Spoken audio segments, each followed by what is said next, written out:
just recently I took Facebook off my phone,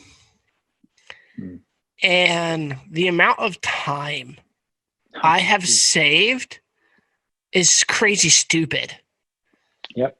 Like, in 1 week, my phone usage, and the only thing I changed on my phone was taking social media off. Yeah. I saved over 21 hours in a week. Wow. It's crazy, isn't it? Yeah. And then I'm like, well, I'm not like on it for 3 or 4 hours at a time every single day.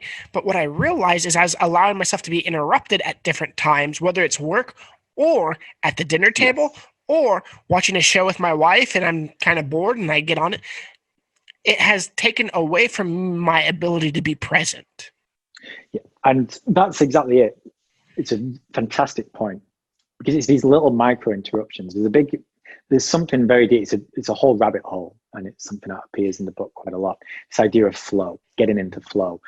I'll be honest with you, right now, I have very little flow going on in my work because of lockdown and working from home. I usually work from coffee shops, and I find working from home exceptionally difficult. Really do. But in general, finding flow is where the magic is.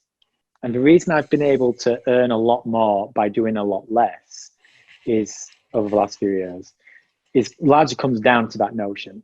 Quality over quantity. So rather than trying to do 5 or 6 different tasks a day, just doing 1 or 2, like having a, core block 1, core block 2, and then, a couple of little blocks later in the day for like review work or, email catch up and stuff. But it's like, I've got my morning task and my afternoon task centered.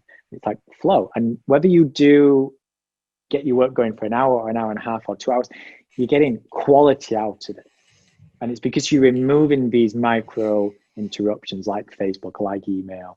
Like I would just block them from my phone, block them from my computer for certain time things, because it removes the temptation and you're getting into that flow. You get the job done. It stops your brain from overthinking and questioning itself and comparing yourself to others.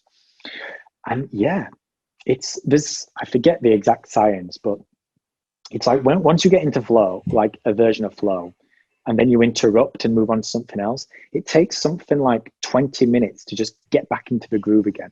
So if you think about, you work, say 9 to 5, that's how many, it's like 8 hours. And you spend every half an hour, you find yourself picking up the phone. That basically means that every time, which is quite normal for most people, what that tells you is you're just getting yourself into some version of flow and then taking yourself back out of it. Mm-hmm.